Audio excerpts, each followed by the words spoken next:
பரிசுத்த நாமத்துக்கு மகிமை உண்டாவதாக. Glory be to the holy name of the Lord. எசேக்கியேல் தீர்க்கதரிசன புஸ்தகம் 33ஆம் அதிகாரம் 7ஆம் வசனத்தை ஒரு விசை நாம் வாசிக்க கேட்கலாம். Prophetical book of Ezekiel chapter 33 verse 7. மனுபுத்திரனே, நான் உன்னை இஸ்ரவேல் வம்சத்தாருக்கு காவல்காரனாக வைத்தேன். ஆகையால் நீ என் வாயினாலே வார்த்தையை கேட்டு என் நாமத்தினாலே அவர்களை எச்சரிப்பாயாக. கர்த்தருடைய பரிசுத்த நாமத்துக்கு மகிமை உண்டாவதாக.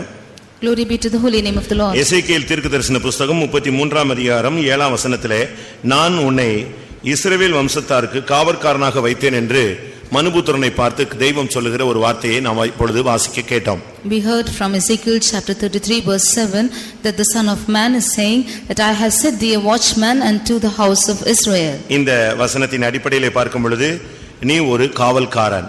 On the basis of this word we see that you are a watchman.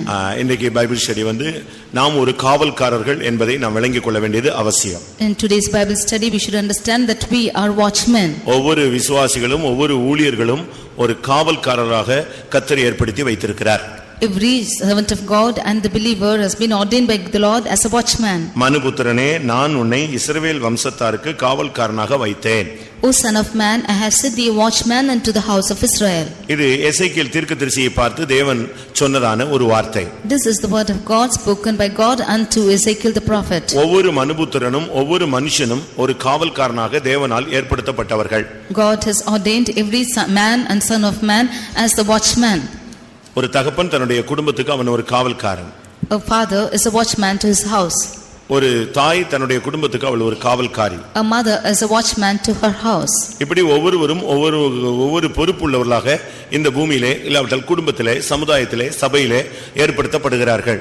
Like this everybody are made with certain responsibilities in their house and in the churches. இங்கே தீர்க்கதரிசியாகிய ஒரு மனிதனை பார்த்து கர்த்தர் சொல்கிறார், நான் தீர்க்கதரிசியாக மாத்திரமல்ல காவல்காரனாகவும் நான் உன்னை ஏற்படுத்தி வைத்திருக்கிறேன் என்று அவனுக்கு கர்த்தர் சொல்லுகிறார். Here unto prophet the Lord says that I have not only set you as a prophet but as a watchman into the house of Israel. நாம் ஒரு சபையினுடைய விசுவாசியாக இருக்கலாம்.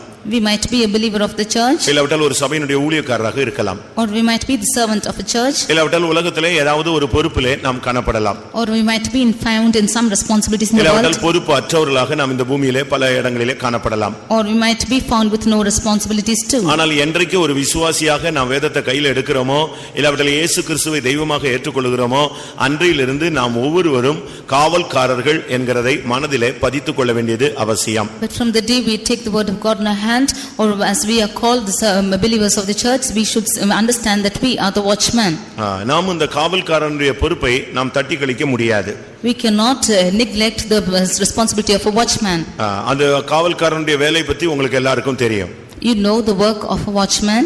அவனுடைய தன்மைகள் உங்களுக்கு ஓரளவு தெரிந்திருக்கும். You know his tendencies. ஆனால் இங்கே உள்ள காவல்காரனுடைய தன்மை என்ன? But what is the character of the watchman here? அவன் எக்காலத்தை ஊத வேண்டும். He has to sound the trump. பட்டயம் வருவதை அவன் கண்டால், when he sees the sword coming, அவன் எக்காலத்தை ஊத வேண்டும். he should blow the trumpet. ஜனங்களை அவன் எச்சரிக்க வேண்டும். And he should warn the people. இதுதான் அங்கே உள்ள காவல்காரனுடைய ஊழியம். That is the ministry of the watchman there. இதை சரியான விதத்தில் நாம் செய்ய வேண்டியது அவசியம். This we have to do in the right way. முதலாவது அவன் எக்கால சத்தத்தை அவன் ஊத வேண்டும். Firstly, he should blow the trumpet. முதலாவது அதற்கு முன்பாக பட்டயம் வருவதை அவன் காண வேண்டும். And firstly, he should see the sword coming upon him. இங்கே உள்ள காவல்காரனுடைய 3 ஊழியங்கள் 6ஆம் வசனத்திலே சொல்லப்பட்டிருக்கிறது. In verse 6 we see three ministries of a watchman. காவல்காரன் பட்டயம் வருவதை முதலாவது காண வேண்டும். The watchman should see the sword coming first. ஒரு காவல்காரன் ஒரு திருடன் வருவதையோ, இல்லாவிட்டால் அந்நியன் வருவதையோ, வேலையற்றவன் வருகிறதையோ, இல்லாவிட்டால் ஏதோ ஒரு புறம்பான ஒரு மனுஷன் வருவதையோ அவன் எப்பொழுதுமே கவனித்துக் கொண்டே இருக்க வேண்டும். இல்லாவிட்டால் உடனே கண்டுபிடிக்க வேண்டும். A watchman should always set his watch whether a thief is coming or a stranger is coming or an alien person is coming.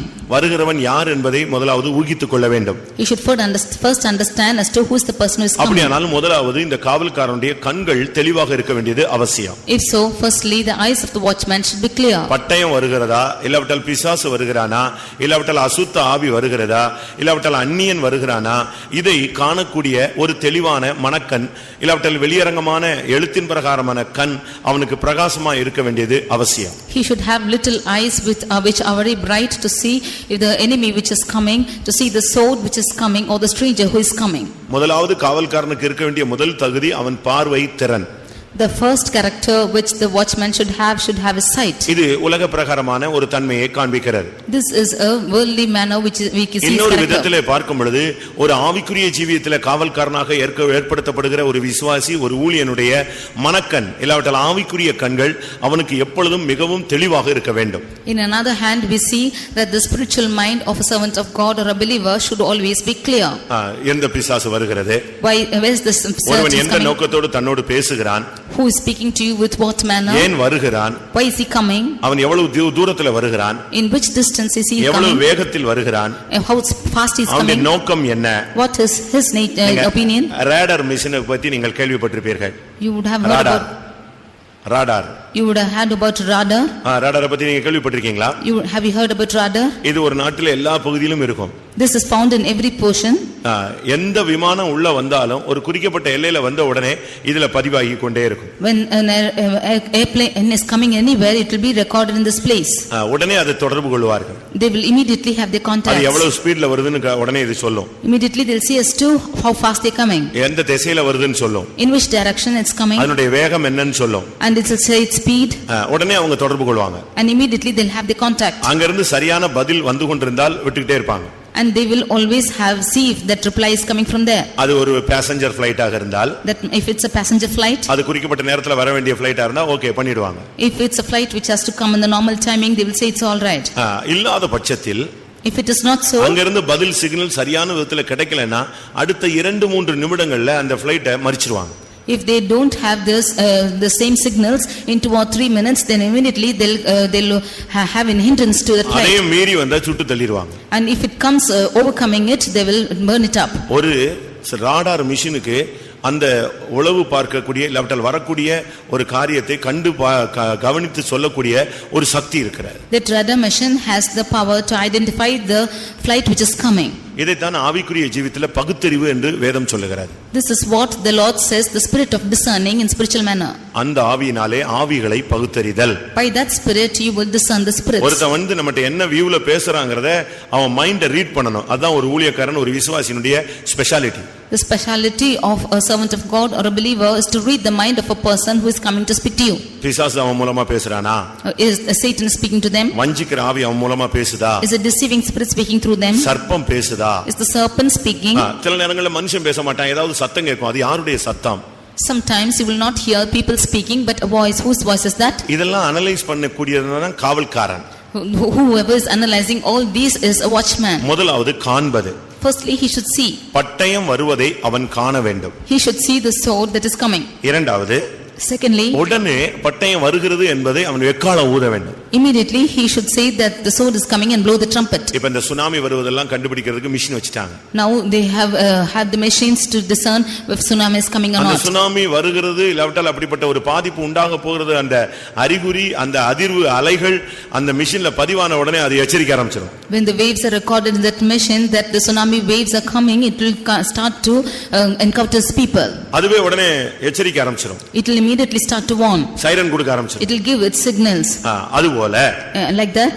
நீ பட்டயத்தை காணணும். முதலாவது கண்ட உடனே நீ அதை குறித்த எச்சரிப்பை ஜனங்களுக்கு சொல்லணும். Firstly, you should see the sword. As soon as you see it, you should warn the people. அது ஒரு எக்காளத்தை நீ ஊதணும். You should blow the trumpet. இரண்டாவது நீ அந்த சத்தத்தை கொடுக்கணும், இப்படி வருது அப்படினு சொல்லணும். Secondly, you should give its sound that it's coming like this. பட்டயம் வருகிறது. The sword is coming. நான் கண்டேன். I have seen it. மூணாவது, thirdly, எச்சரிக்கணும். You should warn them. இதனுடைய பாதிப்பு இவ்வளவு இருக்கும்.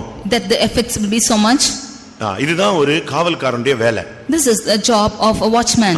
அவன் வந்து ரொம்ப கவனமாக இருக்கணும். He should be very careful. என்னைக்கு நீங்க பைபிள் எடுத்துட்டீங்களோ அன்னையில இருந்து உங்களுடைய குடும்ப வாழ்க்கையிலும் சரி, உங்களுடைய ஆவிக்குரிய வாழ்க்கையிலும் சரி, ஊழியத்தின் பகுதியிலும் சரி, நீங்க ரொம்ப கவனமாக இருந்து இந்த காவல்காரனுடைய ஊழியத்தை சரியாய் நீங்கள் செய்ய வேண்டும். From the day you have taken the word of God in your hand, from that day in your worldly life, in your spiritual life, in your family life, in your ministry also, you should be very careful and be vigilant. நீ சொல்ல வேண்டியது நீ சொல்லிட்டே இருக்கணும். You should keep on saying what you have to say. இந்த இரவு நேரத்துல பேங்க்ல ஏதாவது திருடங்க போவாங்க, உடனே அது கத்தும். In the அந்த night, சென்சார் கத்த ஆரம்பிச்சிடும். In the night times when the thief is crossing by, the sensor will sense it and will start to shout. உடனே அந்த அலாரம் அடிக்க ஆரம்பிச்சிடும். Immediately that alarm will beep. அது வாட்டு கத்தும். It will keep on sounding. அது திரும்ப வந்து ஊரே கூடி வந்து கிளியர் பண்ணாலும் அது நிக்கும். Until the whole village is gathered together and clear the matter, it will stop. ஒரு சாதாரண எலக்ட்ரானிக்ஸ் கருவிக்கு இப்படிப்பட்ட புலன் தன்மை இருக்குமானால் ஒரு ஆவிக்குரிய தேவனுடைய பிள்ளை எவ்வளவு தன்னுடைய ஊழியத்தை ஜீவியத்தை சபையை குறித்த கவனம் உள்ளவனாய் இருக்க வேண்டும் என்பதை சிந்தித்து பாருங்கள். For an ordinary electronics machine, if it is having such a discernment, how much more the spiritual man of God should have discerning in his life. அதனால தான் காவல்காரர்கள் எப்பொழுதும் பார்வை திறன் உள்ளவர்களாய் இருக்க வேண்டும். That is why watchmen should always have a clear sight. நல்ல தரிசனம் உள்ள விசுவாசிகளாய் ஊழியர்களாய் மாறுங்கள். They should be good workers and believers who are having good vision. ஏசாயா 56 அதிகாரத்தை பார்க்கும் பொழுது, when we read in Isaiah chapter 56 10 வசனத்திலே verse 10, அந்த காவல்காரர்கள் தெளிவானவர்கள் அல்ல என்று சொல்லப்பட்டிருக்கிறது. we see that the watchmen had no clear vision. அவனுடைய காவல்காரர்கள் ஒன்றும் அறியாத குருடர். Those watchmen are blind who are ignorant. அவர்கள் ஊமையான நாய்கள். They are dumb dogs. அவர்கள் தூக்க மயக்கமாய் புலம்புகிறவர்கள். They are sleeping, lying, loving to slumber. படுத்துக் கொள்ளுகிறவர்கள். They are lying down. நித்திரை பிரியர். And they love to slumber. இந்த காவல்காரங்களுடைய எவ்வளவு கீழ்த்தரமான சுபாவங்கள் என்று பாருங்களேன். See how illiterate natures do they have. கண்டு எக்காலம் ஊதி எச்சரிக்க வேண்டிய காவல்காரர்கள் இங்க படுத்துக்கிட்டாங்களாம். The watchmen who have to see and see the sword and resound and warn the people, they are lying down. இந்த ஏசாயா 56 அதிகாரத்திலே சொல்லப்பட்டதான இந்த காவல்காரன் குருடன். In Isaiah 56 chapter, the watchmen are blind. குருடனை காவல் வச்சா எப்படி இருக்கும்? What will happen if the blind men are kept as watchmen? கொலைக்க மாட்டாத நாயை காவலுக்கு வச்சா எப்படி இருக்கும்? If you keep the dogs which are not barking, what is the use? படுத்துக் கொள்ளுகிறவனே நல்ல தூக்க வெறி உள்ளவனே ஒரு கணனித்திரின் ஆவியின் உள்ளவனே போய் காவல்காரனா வைத்தா எப்படி இருக்கும்? If the ones who are sleeping or those who have the spirit of slumber, if they are kept as watchmen, what is the use? நீங்க யோசிச்சு பாருங்க. Just think and see. இதுதான் ஏசாயாவுல உள்ள திரு காவல்காரர்கள். These are the watchmen in Isaiah. ஆனா எசேக்கியேலை பத்தி கர்த்தர் சொன்னார், நான் உன்னை காவல்காரனா வைத்திருக்கிறேன், நீ காணணும் எக்காலம் ஊதணும் ஜனத்தை எச்சரிக்கணும். But in unto Ezekiel the Lord said that I have set you as a watchman, you have to see and blow the trumpet and warn the people. இதுதான் ஒரு தேவனுடைய பிள்ளையுடைய வேலை. This is the job of a child of God. இந்த நாட்களில நம்ம எல்லாரும் காவல்காரர்கள். These days we are all as watchmen. நமக்கு கிடைக்கிற நேரத்துல நாம் ஜனத்தை பார்த்து பரிதபித்து அவங்களுக்கு நம்ம சொல்லணும், இப்படி ஒரு பிரச்சனை வருது, இயேசு வரப்போறாரு, அழிவு வரப்போகிறது, நாம் எக்காலம் ஊதி நல்லா சொல்லணும், எச்சரிக்கணும். நாம் இதுல மாட்டிக்கொண்டனா நமக்கு 666 தான், நம்முடைய வாழ்க்கை முடிந்து போகும், உபத்திர காலத்துல நாங்க நிற்க முடியாது, நாம நிச்சயமா நரகத்துக்கு தான் போவோம், அப்படி ஒரு வாழ்க்கை வாழக்கூடாது. இந்த எச்சரிப்பு எக்காலம் ஊதும்படியாகத்தான் கர்த்தர் உன்னை ரட்சிப்புக்குள்ளே கொண்டு வந்தார். The Lord has brought you into this salvation that you might blow the trumpet in these last days until the people that they should be saved, and if we are not saved, we believe we'll have to take the mark of 666, and in the tribulation period you cannot escape it.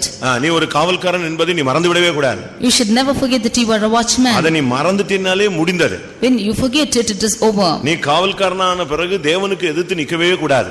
When you become a watchman, you should not resist against God. ஓசியா 9 அதிகாரம் 8 வசனத்தை பார்க்கும் பொழுது, Hosea chapter 9 verse 8, அங்க ஆண்டவர் சொல்கிறார், அவனுடைய காவல்காரர்கள் தேவனோடு எதிர்த்து நிற்கிறார்கள். There the Lord says that the watchmen are resisting with God. ஓசியா 9:8, எப்ராஹிமின் காவற்காரர் என் தேவனோடு எதிர்த்து நிற்கிறார்கள். என் எப்ராஹிமின் காவற்காரர் என் தேவனோடு எதிர்த்து நிற்கிறார்கள். The watchman of Ephraim was against God. எப்ராஹிமுடைய காவல்காரங்கள்லாம் தேவனோடு போய் எதிர்த்து நிற்கிறாங்க. The watchman of Ephraim was against God. அது காரணம் என்னன்னா, அவங்களை காவல்காரனா வைத்தா அவங்களுக்கு பெருமை வந்துச்சு. தேவன் பெருமை உள்ளவர்களுக்கு எதிர்த்து நிற்கிறார், பெருமை உள்ளவர்கள் தேவனோடு எதிர்த்து நிற்கிறார்கள். The reason is that they were proud because they were watchmen, and the Lord is resisting the proud. நாம் இந்த நாட்களில் ஒரு காவல்காரர்கள். These days we are as watchmen. நீங்க இதை மறந்துடவே கூடாது. And we should never forget that. இதை மறந்துட்டா நீங்க தூங்கிடுவீங்க. When you forget this, you will sleep. நீ குறைக்க வேண்டிய நேரத்துல குறைக்கணும். At the time you have to bark, you have to bark. எச்சரிக்க வேண்டிய நேரத்துல எச்சரிக்கணும். At the time you have to warn, you have to warn. நீ எக்காலம் ஊத வேண்டிய நேரத்துல எக்காலம் ஊதணும். At the time you should blow the trumpet, you should blow. நீ யார் என்ன சொன்னாலும் நீ அந்த வேலையை செஞ்சுக்கிட்டே இருக்கணும். Whatever others might say, you have to do this job. 4 மணி ஆயிருச்சா நீ எழும்பிரணும். When the time is up, you should wake up. Night 1 மணி ஆயிருச்சா on prayer timeனா நீ எழும்பிரணும். When it is 1 in the night, when it's your prayer time, you should wake up. உன்னை இன்னொரு ஆள் எழுப்பணும் கட்டாயப்படுத்தணும் அல்ல, நீ ஒரு காவல்காரன். You should not be woken or constrained by the others, you are a watchman. கேட்கணும், ஆண்டவர்ட்ட விழிப்பை கேட்டு பயிற்சிவிக்கணும். You should ask this weakening spirit from the Lord and practice it. நீங்க சரியான விதத்திலே இந்த நாட்களிலே ஒரு காவல்காரனுடைய ஸ்தானத்துல நீங்க நிற்க வேண்டும். These days you should stand in the right position of a watchman. மிலிட்டரியில எல்லாம் பாருங்க, காட்டுக்குள்ள இல்லாவிட்டால் நம்முடைய நாட்டினுடைய எல்லைகளிலே நிர்பந்தமான இடங்களிலே அவங்க காவல் வேலையை செய்றாங்க. In the military you can see the military people, they are standing in the boundaries and in the state of despair in difficult situations. ரொம்ப கிரிட்டிக்கலான இடத்துல அவங்க செய்றாங்க. They are standing in critical situations and working. சாவு வந்து அவங்களுக்கு முன்னால தான் இருக்குது. Death is placed before them. எப்ப தாக்குதல் வரும்னே தெரியாது. They do not know when they will be attacked. ஆனாலும் அவங்க அந்த இடத்துல காவலுக்கு அந்த டியூட்டில நிக்கறாங்க பாருங்க. But they are standing as watchmen. எப்படி இருக்கும்னு யோசிச்சு பாருங்க. Just think how it will be. பயங்கர பனி. It is there's terrible snow. பயங்கரமான குளிர். There's terrible cold. ரொம்ப உயரமான இடங்கள். And there's high places. Rest எடுக்க முடியாது. Where you cannot rest. சத்துரு நேருக்கு நேர் நிக்கிற இடங்கள். Enemy is confronting indirectly. அப்படிப்பட்ட இடங்கள்ல எல்லாம் அவங்க காவல் ஜீவனை பணயம் வைத்து அவங்க காவல் காக்குறாங்க. At these places they are laying their lives and watching. அவங்களுக்கு என்ன கிடைக்குது? What do they get?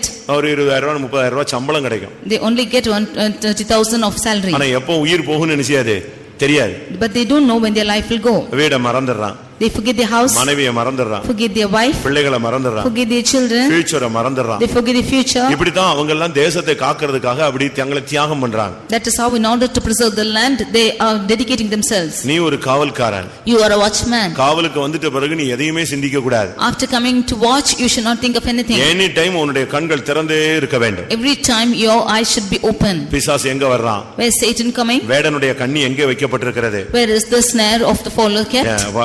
பயங்கரம் எங்கே இருந்து வருகிறது? Where is the dreadfulness there coming from? பொல்லாங்கனியும் அம்பு எங்க இருந்து வருகிறது? Where are the arrows of the wicked coming from?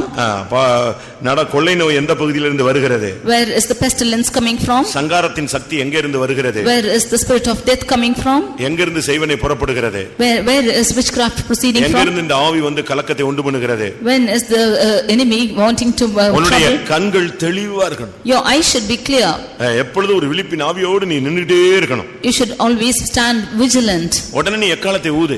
You blow your trumpet. கேக்குறானோ இல்லையோ? Whether they hear or not. நீ சுவிசேஷத்தை சொல்லு. You tell the counsel. சத்தியத்தை சொல்லு. And you tell the truth. நியாயத்தீர்ப்பு சொல்லு. You tell the judgment. நடக்க போறது சொல்லு. Tell what is going to come. வேதத்துல என்ன சம்பவிக்கும்னு எழுதி இருக்கோ அதை சொல்லு. Tell what the word of God is declaring what is going to come. அவன் ஏத்துக்கறானோ ஏத்துக்கலையோ அது அவனுடைய பகுதி. Whether he is accepting or not, it is on his part. அந்த எசேக்கியேல் 33 அதிகாரத்தை வீட்ல போய் உட்கார்ந்து படிச்சு பாருங்க. Read chapter Ezekiel chapter 33. பட்டயம் வருவதை நீ சொல்லணும். You should say that the sword is coming. சொல்லிட்டு அவன் கேட்கலனா, if he is not hearkening you, அவன் செத்தா அவன் இரத்தப்பழி அவன் தலை மேல. if he is dying then his blood is upon him. ஆனா பட்டயம் வருவது நீ சொல்லாம, but if you do not say that the sword is coming, அவன் செத்து போய்ட்டா, and if he should die, அவனுடைய இரத்தப்பழி உன் தலை மேல வரும்னு இருக்கு. then his blood will I require at thine hand. அப்ப நீ யோசிச்சு பாருங்க. just think and see. சுவிசேஷத்தை ஏற்றுக்கொள்றானோ இல்லையோ நீ சொல்லிட்டு போயிட்டே இரு. whether he is accepting the gospel or not, you tell and go. அவனுடைய இரத்தப்பழிக்கு நீ நீங்களாகு. you will be away from his blood. அதனால இந்த நாட்களிலே நாம் ரொம்ப கவனமாக இருக்க வேண்டிய ஒரு காலம். therefore this is the time when we have to be very careful. இப்ப நம்ம வீட்டை விட்டு புறப்பட்டு போறோம்னு வெச்சுக்கோங்களேன். if we are leaving our house and going, வீட்ல ஒண்ணோ ரெண்டோ பிள்ளைகளை விட்டுட்டு போறோம், இல்ல ஒரு ஆளை தான் விட்டுட்டு போறோம், இல்ல விட்ட காவல்காரன் தான் விட்டு போறோம்னா நம்ம போகும்போது என்ன சொல்லுவோம்? கொஞ்சம் உஷாரா நிஞ்சிக்க, பாத்துக்கோன்னு சொல்லுவோம். if you are leaving one or two children or the watchman with one child, then we say you be very careful. அதுதான் ரொம்ப முக்கியமானது. that is most important. Mark எழுதின சுவிசேஷம் 13ஆம் அதிகாரம் 34ஆம் வசனத்தை பார்க்கும் பொழுது, Mark 13 verse 34, அங்க என்ன சொல்லி இருக்கிறது? what is told there? புரதேசத்துக்கு புறப்பட்டு போகிறதான அந்த எஜமான் காவல்காரனை பார்த்து என்ன சொல்லுவானா? what does the man who is leaving a far off journey, what will he say to his watchman? ஒரு மனுஷன் தன் வீட்டை விட்டு புரதேசத்துக்கு பிரயாணமாய் போக எத்தனிக்கும் போது தன் ஊழியக்காரருக்கு அதிகாரம் கொடுத்து அவனுக்கு தன் வேலையை நியமித்து விழித்திருக்கும்படி காவல்காரனுக்கு கற்பிப்பான். அவன் கற்பிக்கிறது என்னது? what does he teach? அவன் சொல்லி கொடுத்துட்டு போறது என்னது? what is he commanding him? ஒவ்வொருவனுக்கும் ஒவ்வொரு வேலையை கொடுக்கறான். he is giving every job to every man. ஒரு சிலருக்கு அதிகாரம் கொடுக்கறான். for some he is giving authority. நான் வரதுக்குள்ள இந்த வேலையை முடிச்சிடுன்னு சொல்லி கொடுத்துட்டு போறான். he is telling that his work should be accomplished before he comes. இவங்களுக்கெல்லாம் வேலையும் அதிகாரத்தையும் எல்லாத்தையும் கொடுத்துட்டு காவல்காரனை மட்டும் கூப்பிட்டு என்ன சொல்றான்? நீ எப்படி இரு, விழித்திருக்கும்படி அவனுக்கு கற்பிப்பான். And he is giving us authority and work to every man, and he is only telling the watchman to be very careful. நம்முடைய கண்கள் தெளிவாக இருக்கிறது ஒரு பகுதி, மற்றொரு பகுதி நாம் விழித்திருக்கிறவர்களாய் மாற வேண்டியது அவசியம். Our eyes being clear is on one hand, secondly we should be watchful. கிறிஸ்தவ வாழ்விலே விழிப்பின் ஜெபம் இல்லாவிட்டால் விழிப்பின் வாழ்வுங்கிறது அதுதான் முக்கியமானது. In Christian life, watchfulness or vigilance is most important. ஒரு காவல்காரன் நைட்ல தான் அதிகமா காவல் காக்க வைக்கிறாங்க. A watchman is watching most of the time in night. அன்னைக்கு அவனுக்கு டியூட்டின்ற மெயின் வேலையே என்னதான்? விழித்திருக்கணும். His main duty is to watch. அந்த 8 மணி நேரமோ இல்லாவிட்டா 6 மணி நேரமோ இல்லாவிட்டா 3 மணி நேரமோ இல்ல 12 மணி நேரமோ அவன் விழித்தே இருக்கணும். For 8 hours, 6 hours, 3 hours or 12 hours he should keep watching. விழித்திருக்காத ஒரு காவல்காரன் அவன் காவல்காரன் அல்ல. A watchman who is not awake, he is not a watchman. அதனால தான் அவனுடைய காவல்காரர் படுத்துக் கொள்ளுகிறவர்கள், தூக்கமாக்கியமாய் புலம்புகிறவர்கள், நித்திரை பிரியர் இப்படிலாம் சொல்லி இருக்கிறார். That is why we see that their watchmen are dumb dogs, they are loving to sleep and they are sleeping. கர்த்தருடைய பரிசுத்த நாமத்துக்கு மகிமை உண்டாவதாக. Glory be to the holy name of the Lord. நம்மள எத்தனை பேர் விழித்திருக்கிற ஒரு காவல்காரராக இருக்கிறோம்? How many of us are watchmen who are watching? ஒரு நைட்ல எத்தனை மணி நேரம் முழிச்சிருப்பீங்க? How many hours do you keep watching in the night? யோசிச்சு பாருங்களேன். Just think and see. கதடிக்கு சொன்னா கதடிச்சிட்டே இருப்போம். If you are asked to speak, you will speak on. அது பேசிட்டே இருக்கு சொன்னா பேசிட்டே இருப்போம். ஜெபம் பண்ணுவோம் அப்படினா போதும், அவ்வளவுதான். If you are asked to speak, you will keep on speaking, but if you are asked to pray, that's all. உடனே எல்லா மொத்த கணனத்தின் ஆவி வந்து ஏறி உட்கார்ந்துக்கும். Immediately the spirit of slumber will come upon you. உடனே டயர்ட்னஸ் வந்துரும். Immediately you will be tired. உடனே week ஆயிருவோம். You will become weak. உடனே கண்ணெல்லாம் சொருகும். Immediately your eyes will just fall உடனே down. செத்து போனது போல வரும். You will feel as though you are dead. இனிமே உட்காரவே முடியாது, படுக்கணும்ங்கற கண்டிஷன்ல வரும். You will come to a condition that you have to sleep down and not sit. இது எல்லாமே விழிப்புக்கு எதிராக போராடுகிற சக்திகள். These are the spirits resisting with your vigilance. ஆனா அதே நேரத்துல But at the same time, Gethsemane தோட்டத்துக்குள்ள உள்ள போன உடனே எல்லாரும் தூங்குனாங்க. when all of them went into the garden of Gethsemane, all of them slept. இதோ அவர்கள் வந்து விட்டார்கள், இயேசு சொன்ன உடனே பட்டயத்தை தூக்கிட்டு தூக்கம் எல்லாம் போயிடுச்சு, கத்தி தூக்கிட்டான். When Jesus said that they have all come, immediately they took the sword and all their sleep was gone. நம்மில் எத்தனை பேர் விழித்திருக்கிறோம்? How many of us are watching today? நம்முடைய ஊழியத்தை குறித்து ஒரு பெரிய கவனம் நமக்கு இருக்க வேண்டும். We should have a vigilance concerning our ministry. உங்களுடைய குடும்பத்தை குறித்து ஒரு கவனம் உங்களுக்கு இருக்க வேண்டும். You should be careful about your family. நாம் ஒவ்வொருவரும் ஒவ்வொரு காவல்காரர்கள். You and I are all together watchmen. ஒருவேளை எனக்கு வயசாயிருச்சு அப்படி இப்படிலாம் நம்ம சொல்லக்கூடாது. You might not say that you are aged. அந்த வேலை வயசு ஆனாதான் இப்ப வாட்ச்மேனுக்கு அதிகமான பேர் போறாங்க. Only when you are becoming old there will be a lot of work to watchmen. முந்தைய நாட்கள்ல வயசானவங்களுக்கு தான் இந்த வேலையை கொடுத்தாங்க. இப்பவும் அவங்களுக்கு தான் அதிகமா கொடுக்கறாங்க. In the days before, those who are old, they have become aged, only given this job. என்னாகமம் 8ஆம் அதிகாரத்துல பாத்தீங்கன்னா 50 வயசுக்கு மேல்பட்டவங்க எல்லாம் காவல் ஊழியத்துக்கு போக வேண்டும் என்று கர்த்தர் கட்டளையிட்டார். Numbers chapter 8 we see that those who are above 50 years alone should go for watchman's ஒருவன் job. லேவியனாக இருந்தால், one if he is young, லேவியனாக இருந்தால், one if he is a Levite, அவன் வந்து 50 வயசுக்கு மேல ஆயிட்டா அவன் காவல் ஊழியத்துக்கு தன்னை பெயர் கொடுக்கணும். if he is above 50 years he should be used for the job of watchman. என்னாகமம் 8ஆம் அதிகாரம் 26ஆம் வசனம் 25 26. 50 வயதுக்கு மேற்பட்டவர்கள் வேலை செய்யாமல் திருப்பணி சேனையை விட்டு ஆசரிப்பு கூடாரத்தின் காவலை காக்கிறதற்கு தங்கள் சகோதரரோடு கூட ஊழியம் செய்வது என்று வேறு ஒரு சேவகம் செய்ய வேண்டியதில்லை. இப்படி லேவியர் செய்ய வேண்டிய வேலைகளை குறித்து திட்டம் பண்ண கடவாய் என்றார்.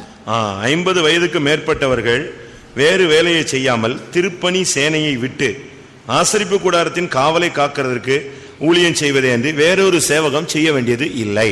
Those who are above 50 years, they should lead the service of the minister of the tabernacle of the congregation and keep the charge and do no service. அப்படினா மூத்த விசுவாசிகள் சபையினுடைய காவலுக்காக ஜெப வீரர்களாக மாற வேண்டும். If so, the senior believers should become the watchmen of the church who keep praying. அவங்க சரீரப்பிரகாரமாக எந்த விதத்திலும் பாடுபடுறதுக்கு அவங்களுக்கு பலன் இல்லாத ஒரு சூழ்நிலை வரும் பொழுது அவங்க காவல்காரர்களாய் மாற வேண்டும். In their physical stature, when they have no strength to do any other job, they should become watchmen. ஆசரிப்பு கூடாரத்தின் காவல், they should keep the charge of the tabernacle. இது எதை காண்பிக்கிறது? What does this show? ஒன்று தன்னுடைய ஆசரிப்பு கூடாரங்கிறது நம்முடைய வாழ்க்கை. Tabernacle shows our life. இல்லாவிட்டால் நம்முடைய ஊழியம். It shows our ministry. இல்லாவிட்டால் நம்முடைய சபை. Or it shows the church. இந்த மூணுமே ஆசரிப்பு கூடாரத்தினுடைய நிழல்கள் தான். All these are shadow of the tabernacle. ஆசரிப்பு கூடாரம்னா பின்னாட்களில் ஆலயமாக மாறுகிறது. ஆலயத்தில் ஆசரிப்பு கூட அந்த உடன்படிக்கை பெட்டி போய் வைக்கிறது. நான் ஒரு ஆசரிப்பு கூடாரம். In the latter days, the tabernacle is becoming the temple of God. நம்முடைய but you are ஊழியம் a ஒரு tabernacle. ஆசரிப்பு கூடாரம். And our ministry is the tabernacle. நம்முடைய சபை ஒரு ஆசரிப்பு Our கூடாரம். church is the tabernacle. அதனால இந்த நாட்களில் ரொம்ப கவனமாக நாம் இந்த காவலை காக்க வேண்டியது அவசியம். And we with great vigilance should watch these days. இதுதான் முக்கியமான ஊழியம். This is the most important ministry. முக்கியமான ஊழியமே காவல் காக்கிற ஊழியம்தான். Most important ministry is the ministry of watching. கர்த்தருடைய பரிசுத்த நாமத்துக்கு மகிமை உண்டாவதாக. Glory be to the holy name of the Lord. நாம் எவைகளை காக்க வேண்டும்னு நான் சில பாயிண்ட் உங்களுக்கு சொல்லுகிறேன். I would like to state as to what should be watched. முதலாவது Firstly, ஆதியாகமம் Genesis 2ஆம் அதிகாரம் chapter 2 15ஆம் வசனம். verse 15. இது முதல் தேவன் மனிதனுக்கு கொடுத்த ஊழியம். This is the ministry which the Lord gave firstly to man. தேவனாகிய கர்த்தர் மனுஷனை ஏதேன் தோட்டத்தில் அழைத்து கொண்டு வந்து அதை பண்படுத்தவும் காக்கவும் வைத்தார். அதை பண்படுத்தவும் காக்கவும் தேவன் அவனை அதிலே ஏற்படுத்தி வைத்தார். The Lord ordained man to dress it and to keep it. முதலாவது ஒரு மனிதன் காவல் காக்க வேண்டியது தோட்டத்தை காக்க வேண்டும். Firstly, man should watch the garden. அதுதான் ஃபர்ஸ்ட் ஊழியம். That is his first ministry. அதுக்கு பிறகுதான் அவனுக்கு மற்ற ஊழியம்லாம். It is after that he gets the ministries. எப்போ ஒரு விசுவாசியா ஒருத்தன் மாறுறானோ அவனுடைய முதல் ஊழியம் சபையை பாதுகாப்பது. Whenever one is becoming a believer, first his job is to keep the church. அதுக்கு பிறகுதான் மற்றதெல்லாம். He has to do the next to first அவன் காக்க வேண்டியது தன்னுடைய தோட்டத்தை இல்லாவிட்டால் சபையை. Firstly, what he has to keep is his garden or the church. சபையை காக்காதவன் அவன் குடும்பத்தை காத்து பிரயோஜனம் இல்ல. One who is not keeping the church is no use that he is keeping சபையை his family. காக்காதவன் தன்னை காத்து பிரயோஜனம் இல்ல. One who is not keeping the church does have no use to keep himself. ஏனென்றால் சரீரமாகிய சபையை தேவன் ஏற்படுத்தினார், அதற்காகத்தான் தன்னை ஒப்பு கொடுத்தார். Because the Lord has ordained the church which is the body of Christ, and for that he has kept us. முதலாவது ஏதேன் தோட்டத்தை நீ காக்க வேண்டும். Firstly, you should keep the garden of Eden. Eden தோட்டத்தை நீ காக்காத பட்சத்துல If you are not keeping the garden of Eden, அதனுடைய சரியான அர்த்தம் என்ன? நீ இருக்கிற தோட்டம், நீ இருக்கிற சபையை காக்க வேண்டும். the garden which you are there, and you should preserve that. கிழக்கே ஏதேனில் ஒரு தோட்டத்தை உண்டாக்கி தான் உருவாக்கின மனிதனை அதிலே கொண்டு வந்து வைத்தார். He kept the man whom he has created in the garden of Eden on the east. அப்ப உன்னை கொண்டு வந்து ஏதேன் அந்த சபையில கொண்டு வந்து வச்சிருக்கும்போது அந்த சபையை ஃபர்ஸ்ட் நீ காக்கணும். And the church where the Lord has kept you in, you should first keep the church. சபையை காக்காத மனிதனை வைத்து ஒண்ணுமே தேவன் செய்ய முடியாது. The Lord cannot do anything with a man who is not keeping the church. அங்க என்ன நடந்துச்சு? What happened there? நீங்க எங்கயாவது தேடி பிடிச்சு பாருங்க, அவன் அந்த தோட்டத்தை காத்தான்னு ஒரு வேர்டு கிடையாது. There is no other place which can say that he kept that garden. யார் பைபிள்ல இருக்கா? யார் பைபிள்ல அப்படி இருக்கா? கிடையாது. எந்த பைபிள்லயும் அது கிடையாது. In no word of God is found. ஏனென்றால் அவனுக்கு கொடுத்த ஊழியத்தை அந்த சபையை காக்கிற அந்த மைண்ட் அவனுக்கு இல்லாமலே போயிடுச்சு. Because he did not have the mind to keep the church or the garden.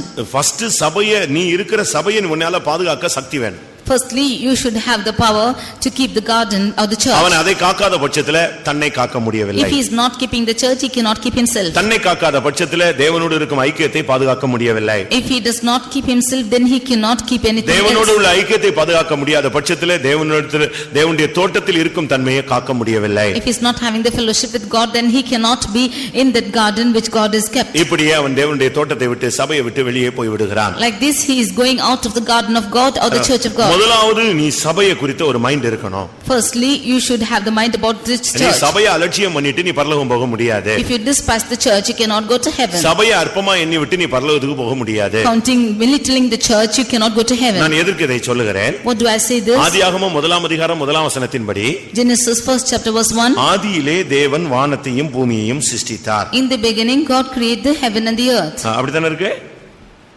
ஆதியிலே தேவன் வானத்தையும் பூமியையும் சிருஷ்டித்தார். ஆதியிலே தேவன் வானத்தையும் பூமியையும் சிருஷ்டித்தார். In the beginning, God created the heaven and the earth. தமிழ்ல வானம் வானம் வானம்னு இருக்கும். இங்கிலீஷ்ல என்ன எப்படி இருக்கு? பரலோகம் பரலோகம் பரலோகம்னு இருக்கு. In Tamil it is skies, but in English it is heaven. அப்படிதானே இருக்கு? அப்ப முதலாவது ஆதியிலே தேவன் வானத்தை சிருஷ்டித்தார். In the beginning, God created the heaven. இந்த வானம் என்றால் எப்படி? What is this heaven? ஏசாயா 66ல பார்க்கும் பொழுது, Isaiah chapter 66 முதலாம் வசனம் verse 1. கர்த்தர் சொல்கிறது என்னவென்றால், வானம் எனக்கு சிங்காசனம். வானம் எனக்கு சிங்காசனம். அப்படியானால் இங்கே வானம் என்ற சொல்லுக்கு அர்த்தம் சிங்காசனம் என்று சொல்லப்பட்டிருக்கிறது. Here it is said, the heaven is my throne. If it is so, heaven is the throne. அப்படியானால் முதலாவது தேவன் சிருஷ்டித்தது எதை? வானம் என்கிற சிங்காசனத்தை. Firstly, then God created heaven, which is the throne of God. எரேமியா 3ஆம் அதிகாரம் 17ஆம் வசனம். Jeremiah 3:17. அக்காலத்திலே எருசலேமை கர்த்தருடைய சிங்காசனம் என்பார்கள். அக்காலத்திலே எருசலேமை கர்த்தருடைய சிங்காசனம் என்று சொல்லுவார்கள். At that time they shall call Jerusalem the throne of the Lord. ஆதியிலே வானத்தை சிருஷ்டித்தார், வானம் அவருக்கு சிங்காசனம், வானம் என்கிற எருசலேமை சிருஷ்டித்தார். அதாவது சபையை அவர் சிருஷ்டித்தார். In the beginning God created the heaven is the throne of God, and he shall set and call Jerusalem the throne of God, that Jerusalem is the church of God. ஆண்டவர் அண்ட சராசரங்களை உண்டு பண்ணினார், அதிலே ஒரு தோட்டத்தை உண்டு பண்ணினார். The Lord created the whole universe and he created the garden in it. அந்த தோட்டத்திலே கொண்டு போய் அவனை வைத்தார். And he kept him in that garden. அண்ட சராசரங்களை காக்கணும்னு சொல்லாம இந்த தோட்டத்தை பண்படுத்த காக்க உன்னை ஏற்படுத்தினேன் என்று சொன்னார். He did not ask him to keep the whole universe, but to keep the garden. அதுதான் தேவனுடைய திட்டம். That was the plan of God. அதனால என்னைக்கு நீ சபைக்குள்ள வந்தியோ அன்னில இருந்து இந்த சபையை முதலாவது காக்கணும், சபை ஐக்கியத்தை பாதுகாக்கணும், சபை புனிதத்தை பாதுகாக்கணும், சபை ஸ்நேகத்தை உண்மையான தன்மையை நீ காக்க வேண்டும். From the day you are coming into this church, then firstly you should keep the church, you should keep the divinity of the church, and you should keep the love of the church. சபையின் ஒருமனதை காக்க வேண்டும். You should keep the unity of the church. சபையின் ஐக்கியத்தை காக்க வேண்டும். You should keep the fellowship of the church. சபையினுடைய பரிசுத்தத்தை காக்க You வேண்டும். should keep the holiness of the church. சபையினுடைய உபதேசத்தை காக்க You வேண்டும். should keep the doctrine of the church. சபைக்குள்ள இருக்கிற விசுவாசத்தை காக்க You வேண்டும். should keep the faith of the church. சபைக்குள்ள இருக்கிற பரிசுத்தத்தை காக்க வேண்டும். You should keep the holiness in the இந்த church. சபையினுடைய பிரதிஷ்டையை காக்க வேண்டும். You should keep the consecration of the church. இப்படி லிஸ்ட் நான் சொல்லிக்கிட்டே போவேன். We can keep on saying such a list. ஆனா இந்த ஏதேன்ல வைத்த இந்த தோட்டத்துல வைத்த இந்த மனுஷன் இதை செய்யவே இல்ல. But God who kept man in this garden, he did not do this work. இந்த வேலையை செய்யாதவனை இந்த தோட்டத்துல வைக்க முடியாது. Unless he does this work, he cannot be kept in the garden. இந்த சபைக்கு பிரயோஜனம் இல்லாதவன் இந்த சபைக்கு இருந்து என்ன பயன்? What is the use of keeping you in the church without you being helped in the இந்த church? சபைக்கு உன்னை வைத்து ஒரு பிரயோஜனம் இல்லனா என்ன பயன்? If there's no use of you in the church, what's the use? ஒரு கை இருக்கு. There's a hand. அந்த கை சூம்பின கையா இருந்தா என்ன பிரயோஜனம்? If that hand is folded up, what's the use? ஒரு கால் இருக்கு. There is one அது leg. சூம்பின காலா இருந்தா என்ன பிரயோஜனம்? If that leg is also drossed, what is the use? ஒரு ரெண்டு கண்ணு இருக்கு. அதுல ஒரு கண்ணு பார்வை இல்லாம இருந்தா என்ன பிரயோஜனம்? If there is an eye without sight, what's the use? அப்ப நீ இந்த சபையில ஒரு சரீரமாகிய சபையில நீ ஒரு அவயவம். Then you are a member of the church, which is the body. நீ இத காக்கணும். You should keep it. நீ வந்து நேம் ஷேக்குக்கு வெல்விஷரா இந்த சபையில தேவையில்லை. There's no need for you to be a namesake well-wisher. நீ ஒரு காவல்காரன். You are a watchman. இந்த தோட்டத்தை நீ காக்கணும். You should keep this garden. அது ஆதாமோ ஏவாளோ காக்காத பட்சத்துல அங்க இருந்து தூக்கிடுவார் வெளியே. Whether it is Adam or Eve, if they are not keeping it, he will take them off. முதலாவது சபையை காப்பதே. Firstly, you should keep the church. இரண்டாவது, Secondly, உன்னத பாட்டு Songs of முதலாம் Solomon, அதிகாரம் chapter 1, 6ஆம் வசனம். verse 6. உன்னத பாட்டு 1:6. நான் கருப்பாயிருக்கிறேன் என்று பாராதேயுங்கள். வெயில் என் மேல் பட்டது, என் தாயின் பிள்ளைகள் என் மேல் கோபமாயிருந்து என்னை திராட்சை தோட்டங்களுக்கு காவற்காரியா வைத்தார்கள். என் சொந்த திராட்சை தோட்டத்தையோ நான் காக்கவில்லை. இங்கே ஒரு பெண்ணுடைய அறிக்கையை நாம் பார்க்கிறோம். Here we see a confession of a woman. இல்லாவிட்டால் மணவாட்டியினுடைய அறிக்கை என்று சொல்லலாம். We see the confession of a bride. இங்கே நாம் பார்க்க ஒரு விசுவாசியினுடைய அறிக்கை என்று சொல்லலாம். We can say that this is the confession of a believer. அவளுடைய அறிக்கை என்ன? What is the confession of her? நான் என் சொந்த தோட்டத்தை காக்கவில்லை. I have not kept mine own vineyard. ஒன்று சபையை காப்பதே. Firstly, keeping the church. சபையை காத்துட்டு உங்களுடைய சொந்த ஜீவியத்தை நீங்க விட்டுற கூடாது. Keeping the church, you should not live your own life. ஊருக்கெல்லாம் நான் தான் செத்து மீன் பிடிச்சு பிரயோஜனம் இல்ல. You should not die and keep fishing. தமிழ்ல சொல்லுவாங்க தான் செத்துட்டு அது பிறகு மீன் பிடிச்சு என்ன இல்ல பிரயோஜனம் இல்ல. அது அந்த மீன் யாருக்கு யூஸ்? நீ தான் செத்து போயிட்டியே. You dying first and fishing, there's no use of you catching the fishes. முதலாவது உன்னுடைய சபையை பாதுகாக்கணும். இரண்டாவது உன்னுடைய சொந்த ஜீவியத்தை நீ பாதுகாக்கணும். Firstly, you should keep the church, and secondly, your own life. இவளுக்கு காரணம் சொல்றா. And she's telling the reason here. நான் கருப்பா இருக்கிறதுக்கு காரணம் என்னைய அவங்க வேலை வைவிட்டாங்க. And the reason of me becoming black is because they have commanded work to me. நான் பலவீனப்பட்டதுக்கு அவங்க தான் காரணம். The reason for me to be weak is there. நான் எடறி போனதுக்கு இந்த ஆள் தான் காரணம். I have stumbled and he is the reason நான் for it. பின்மாறி போனதுக்கு இந்த ஆள் தான் காரணம். This person is the reason for my backsliding. நான் வழுவி போனதுக்கு தடுமாறினதுக்கு இந்த ஆள் தான் காரணம். This person is the reason for me to stumble. அவ சொல்றா பாருங்க, நான் கருப்பா இருக்கிறேன் என்று பாராதீங்கள், வெயில் என் மேல் பட்டது. காரணம் என் தாயின் பிள்ளைகள் என்னை அவங்களுடைய திராட்சை தோட்டத்துக்கு காவக்காரியா ஏற்படுத்தி வச்சாங்க. She says that you look upon me because I am black, but my mother's children kept me as the keeper of their vineyards. நானோ என்னுடைய சொந்த திராட்சை தோட்டத்தை காக்கவில்லை. I do not keep my own vineyard. உன்னுடைய சொந்த திராட்சை தோட்டத்தை நீ காத்தியான்னு தான் first question. The first question to you is, have you kept your own vineyard? தீமோத்தேயுக்கு பவுல் பேசும் பொழுது When Paul speaks to Timothy, என்ன சொல்லுகிறாரு? what does he say? உன்னை சுத்தவனாக காத்துக்கொள். You keep yourself pure. முதலாம் தீமோத்தேயுவிலே First Timothy 5ஆம் அதிகாரம் chapter 5 22ஆம் வசனம். verse 22. உன்னை சுத்தவானாக காத்துக்கொள். Keep thyself pure. முதலாவது உன்னைய கரெக்ட்டா நீ வச்சுக்கிட்டாதான் நீ மத்தவனுக்கு போய் நீ காவல் ஊழியம் செய்ய முடியும். Only if you keep yourself firstly pure, you can go and do the watching of the others. உன்னுடைய சொந்த தோட்டத்தை நீ காக்கணும். Firstly, you should keep your garden. உன்னுடைய விசுவாசம் எப்படிப்பட்டதா இருக்கிறது? How is your faith? உன்னுடைய ஆத்துமாவுக்கு நீதான் உத்தரவாதி. You are responsible for your soul. ஆதாம்கிட்ட போய் கேட்டா ஏவாள சொன்னான். When Adam was asked, he claimed Eve. கெட்டு போனதுக்கு காரணம் என்ன சொன்னா? Why was he spoiled? நீர் தந்த ஸ்திரீ, the woman whom thou was given. அவளை போய் கேட்டாரு, என்னம்மா நீ பண்ணன்னு. இல்ல அந்த சர்ப்பம் என்னை வஞ்சித்திருச்சுன்னு சொன்னா. He went and asked her as to what she did. She said that the serpent deceived me. இப்படி ஒவ்வொருத்தரையும் குற்றம் சாட்டுறது இல்ல. இந்த மனவாட்டியை கேட்டா இவ சொல்றா, எருசலேமின் குமாரத்திகளே நான் கருப்பா இருக்கிறேன்னு பாக்காதீங்க, நான் என் சொந்த திராட்சை தோட்டத்தை காக்கல. When this bride is asked, he says, daughters of Jerusalem, don't look upon me that I am black because I உன்னுடைய am not சொந்த in my area. ஜீவியத்தை, உன்னுடைய வாழ்க்கையை, உன்னுடைய பரிசுத்தத்தை, உன்னுடைய பிரதிஷ்டையை நீ காத்துக்கொள்ளாம யார் காத்துக்கொள்வா? If you are not keeping your own life, your holiness, your faith or your sanctification, who else will keep it? உன் ஜெப ஜீவியத்தை யார் பாதுகாப்பது? Who will preserve your prayer life? உன் ஜெப ஜீவியத்தை யார் கட்டி எழுப்புவது? Who will build up your prayer life? தமிழ்ல சொல்லுவான், என்னதான் இருந்தாலும் வாயும் வயிறும் என்னது தனி. Whatever it is, mouth and belly are different. அதுதான் பைபிள் சொல்லுது, பாவம் செய்கிற ஆத்துமாவே சாகும். Therefore the word of God says the soul which sinneth will die. அவனவன் ஆத்துமாவுக்கு அவனவன் தான் உத்தரவாதி. For their own souls they are responsible. உன்னுடைய ஜீவியத்துக்கு கர்த்தர் கணக்கு கேட்கும்போது நீ அவனை இவனை ஆதாம ஏவாளை அக்கா எல்லாம் கூட்டி வர முடியாது. When the Lord asks account for your life, you cannot go and call Adam, Eve and sisters and brothers. எங்க அம்மாவால நான் கெட்டு போயிட்டேன்னு ஒருத்தன் சொன்னானே எப்படி இருக்கும்? If one is saying that I am spoiled because of my mother, how to என் பிள்ளையால கெட்டு போயிட்டேன்னு ஒரு தாய் சொன்னா என்ன பிரயோஜனம்? If the mother is saying that I am spoiled because of my child, சபையில் உள்ள இந்த விசுவாசியின் மூலமா நான் கெட்டு போயிட்டேன்னு ஒரு ஊழியக்காரன் சொன்னா என்ன பிரயோஜனம்? If the servant of God is saying that I am spoiled because of the beliefs of the church, அப்படிலாம் நம்ம சொல்லி ஒரு தப்ப முடியாது. you cannot escape situations saying judgment ஆதியாகமத்துல பாருங்க, மூணு பேருக்கு judgment. You see the judgment is given for the three people in Genesis. யாரெல்லாம் கை காட்டினானோ அவ்வளவு பேருக்கு judgment விழுந்துட்டே இருந்துச்சு. Whomever you are pointing out unto all of them is the judgment. உன் சொந்த தோட்டத்தை நீ காக்கணும். You have to keep your own garden. உன்னுடைய பர்சனலா உன்னுடைய பரிசுத்தத்தை நீ தான் பாதுகாக்கணும். You should keep the holiness in your personal life. உன்னுடைய பிரதிஷ்டையை நீ தான் பாதுகாக்கணும். You should keep the consecration in your life. பிரதிஷ்டையில உங்க அம்மாவோ அக்காவோ தம்பியோ தங்கச்சியோ யாரும் குறுக்க வர கூடாது. In your consecration, your mother, brother, father or sister should not come inside. உன் தலையில சவரகன் கத்தி படக்கூடாது. The razor should not come upon your head. அது உன் பிள்ளைக்காக கொஞ்சம் முடிய வெட்டிக்கொன்னு சொல்ல முடியாது. You cannot say for your child you can cut off some hair. அம்மாவுக்காக கொஞ்சம் முடிய வெட்டிக்கொன்னு சொல்ல முடியாது. For your mother you cannot say can cut your hair. சகோதரனுக்காகவோ தாய்க்காகவோ தகப்பனுக்காகவோ சகோதரிக்காகவோ நசரேயன் தீட்டுப்படக்கூடாது. For the mother, father, brother or sister, a Nazirite should not be defiled. முதலாவது ஒரு மனிதன் காவல் காக்க வேண்டிய ஒரு ஊழியம் சபையை காக்க வேண்டும். Firstly, a man of God should keep the church. That's his first சபையை mission. குறித்த ஒரு வெளிச்சம் உனக்கு இருக்கணும். You should have the light of the church. சபையினுடைய ஊழியத்தை குறித்த ஒரு அறிவு உனக்கு இருக்கணும். You should have the knowledge of the ministry of your church. சபையினுடைய உபதேசத்தை குறித்து உனக்கு ஒரு தெளிவு இருக்கணும். You should have a clearness of the doctrine of your church. இரண்டாவது உன்னுடைய சொந்த ஜீவியத்தை ரொம்ப கவனமா நீ பாதுகாக்கணும். Secondly, you should preserve your own life very carefully. உன்னுடைய ஜீவியத்துக்கு நீ தான் பொறுப்பு.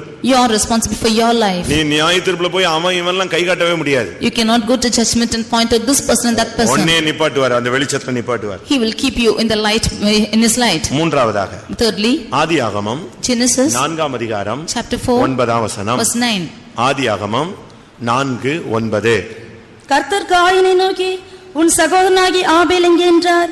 அதற்கு அவன், நான் அறியேன், என் சகோதரனுக்கு நான் காவலாளியோ என்றான். காயின்ட்ட ஆண்டவர் பேசுகிறார். And to Cain the Lord speaking. உன் சகோதரனாகிய ஆபேல் எங்கே? Where is Abel thy brother? அப்ப அவன் சொல்றான், நான் அறியேன். And he said, I know not. அடுத்து ஒரு வார்த்தை சொல்றான், என் சகோதரனுக்கு நான் காவலாளியா? Nextly he says, am I my brother's keeper? என் சகோதரனுக்கு நான் காவலாளியோ? Am I my brother's keeper? எப்படி இருக்கும்? How it will be? யார்ட்ட இந்த வார்த்தையை சொல்ற? Whom is he speaking this word to? தேவன்ட்ட இந்த பொய் சொல்றான். He is lying to God. இவன் கொன்னுட்டான் அவனை. He killed him. ஆண்டவர் சொல்றாரு, அவனுடைய ரத்தம் என்னை நோக்கி என்ன செய்யுது? கூப்பிடுது. The Lord is saying that his blood is crying out to ஆண்டவரே, him. எங்க அண்ணன் என்னைய கொன்னுட்டான். Lord, my brother killed me. என்னைய கொன்னுட்டான் அந்த ரத்தம் கத்துது. That blood is crying out saying that he killed me. இப்ப கொன்று போட்டவன்ட்ட வந்து கர்த்தர் கேட்டா, உன் சகோதரனாகிய ஆபேல் எங்கன்னா அவன் என்ன சொல்றான்? நான் என்ன காவலாளியா? அவன் என்ன ஆனா எனக்கு என்ன தெரியும்? And to the one who's murdered his brother, the Lord is asking, where's your brother? He's asking, am I my brother's keeper? நம்முடைய சகோதரருக்கு நாம் காவலாளி தான். We are our brother's keepers. காவலாளி இல்லைன்னு சொல்ல முடியாது. We cannot say we are not. நாம் எல்லாரும் காவல்காரர்கள். We are watchmen. காவல்காரன் இல்லைன்னு சொல்லுவீங்களா? Will you say you are not watchmen? உன்னுடைய சகோதரனுக்கு நீ ஒரு காவலாளி. You are your brother's keeper. உன்னுடைய சகோதரிக்கு நீ ஒரு காவலாளி. You are your sister's keeper. ஜெபத்துல ஒருவர் நீ காவல் காக்கணும். You should keep one another in your prayer and preserve them. ஒருத்தனும் பின்மாறி போக விடவே கூடாது. You should not allow anyone to backslide. நீ ஆபேலை நீ கொல்ல கூடாது. You should not kill Abel. ஆபேலை நீ காயப்படுத்த கூடாது. You should not hurt Cain.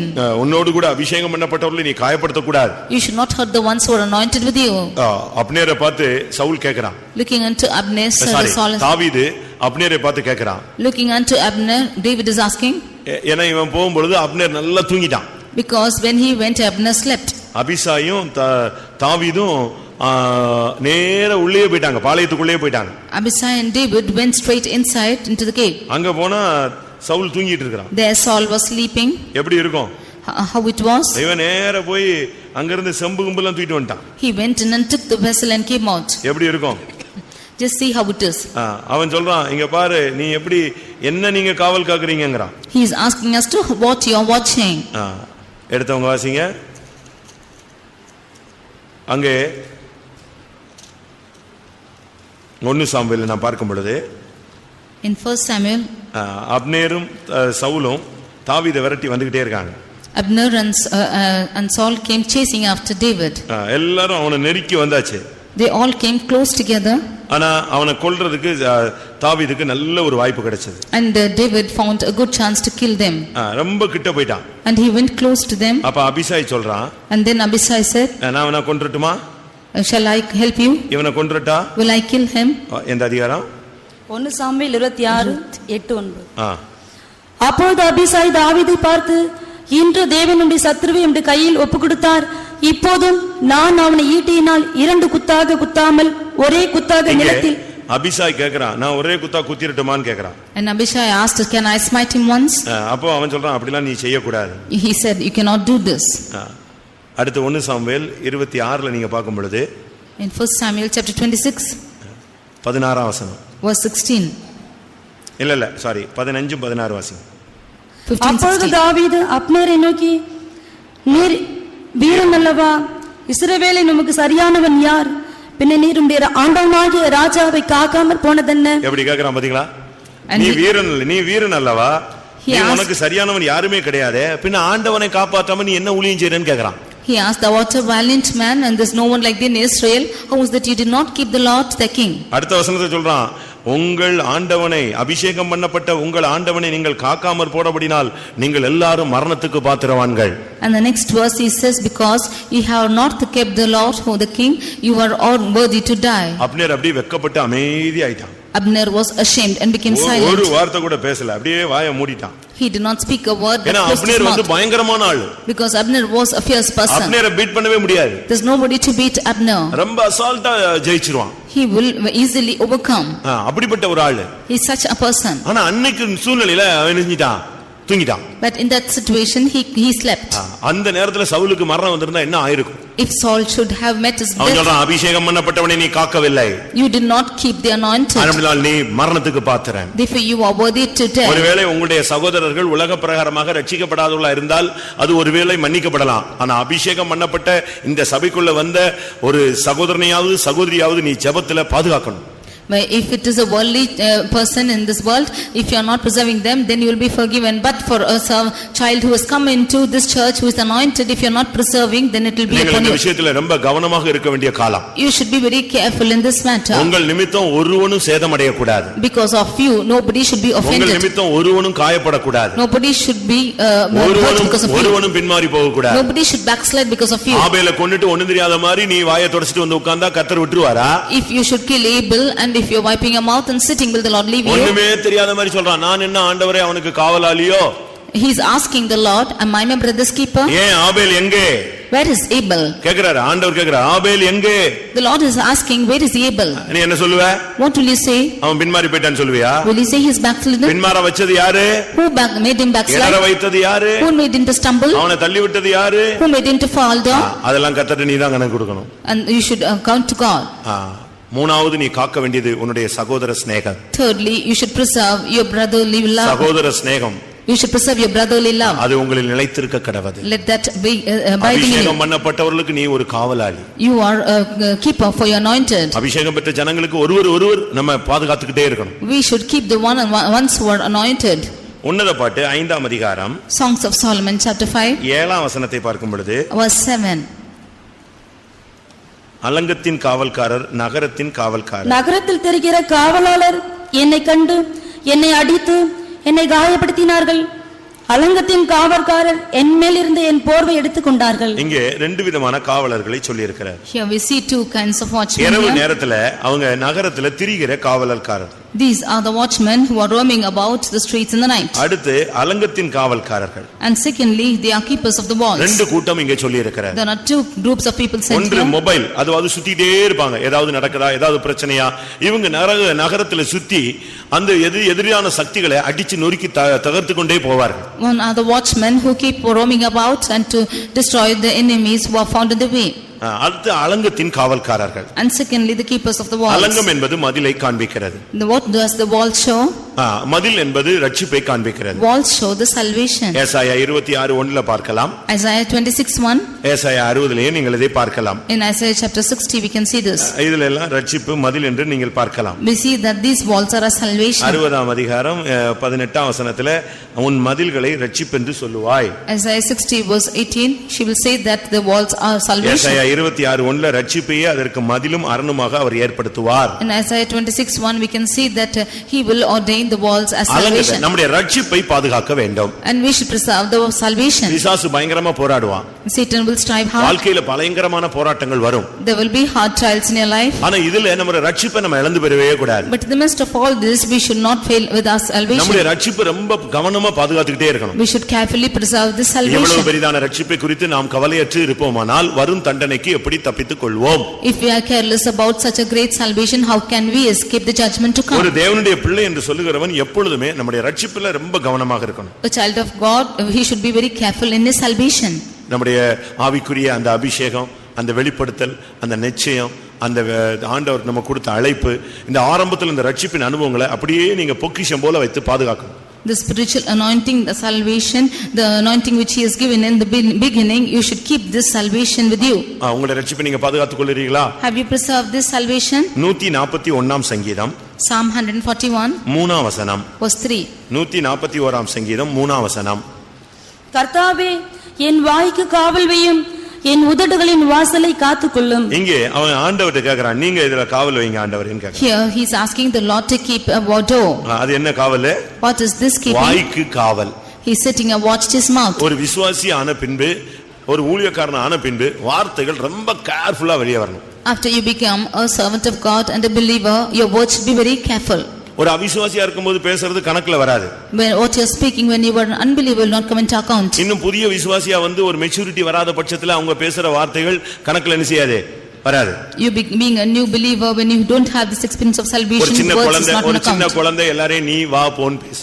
A child will speak as to you come and go. அதே வார்த்தைகளை ஒரு 15 வருஷம் கழிச்சு பேசினா அதை உடனே நம்ம என்ன சொல்லுவோம், மரியாதை இல்லாம பிள்ளை பேசுது அப்படின்னு சொல்லுவோம். If that child is speaking after 18 years, then we will say it's speaking without manners. அதுபோல like this. ரட்சிப்புக்குள்ள வரும் பொழுது, குழந்தைகளா இருக்கும் பொழுது நம்முடைய வாயின் வார்த்தைகளை கட்டுப்படுத்த முடியாம, அபிஷேகம் இல்லாம தாறுமாறா என்னத்தையாவது பேசிட்டு அலைவோம். When you are firstly saved, then without any control over your words, you will speak something controversial. ரட்சிக்கப்பட்ட பின்பு, after you are saved, இல்ல அபிஷேகம் பெற்ற பின்பு, after you are anointed, உன்னுடைய வாய்க்கு எதை வைக்கணும்?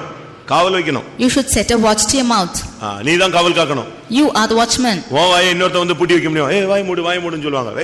சில சண்டையில பாத்தீங்கன்னா வாயை மூடி இன்னொருத்த போய் இன்னொருத்த வாயை இறுக்கி மூடும். சரி தள்ளிப்போ நான் பேசுறேம்மா.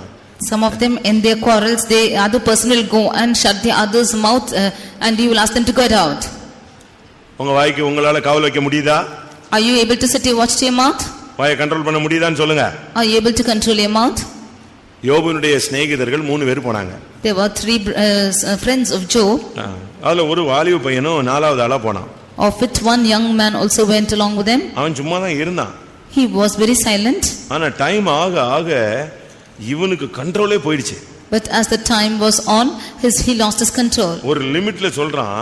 And after a certain limit he said, என்னையா நீங்க எல்லாரும் மூணு பேரும் என்ன பைத்தியக்கார மாதிரி பேசிட்டு அலையறீங்கன்னு சொல்லிட்டான். what three of you are speaking as a mad people? வயசாயிட்டுன்னு பார்த்தா நான் வயசான ஒருத்தனுக்கு ஞானமே இல்லையேண்டா. I thought you were all aged people, but you have no wisdom at all. அடுத்து சொல்றான், And finally he said, புது துருத்தியை கூட கிழிச்சிரும் போல் இருக்கு, எனக்குள்ள இருந்து வார்த்தைகள் பொங்கி வருகிறதுன்னு சொன்னான். it seems that the words are flooding out of me, that the new vessel also will be broken. யோபு 32:18-19 வார்த்தைகள் எனக்குள் நிறைந்திருக்கிறது, என் உள்ளம் அடைக்கப்பட்டிருந்து புது துருத்திகளை முதலாய் பீற பண்ணுகிற புது ரசத்தை போல் இருக்கிறது, நான் எப்படினாலும் கட்டாயம் பேச போறேன்னு சொன்னான். And in Job 32:18 and 19 he says that I am full of matter and the spirit within me is constrained, and my belly is as wine, it's ready to burst like new bottles. எப்படி இருக்கும் பாத்தீங்களா? See how it is. அவனுடைய வாயை அவனால control பண்ண முடியலங்கறான். He could not control his mouth. நம்ம ஆளுங்க அப்படிதான், ரொம்ப நேரம் முன்னு உட்கார்ப்பாங்க, டப்புன்னு பேசுவாங்க பாருங்க, நறுக்குன்னு பேசி முடிச்சிருவாங்க. Even our people will be very silent, but suddenly they will utter a word which is attacking us. உன்னுடைய வாய்க்கு நீ காவல் வைக்கணும்.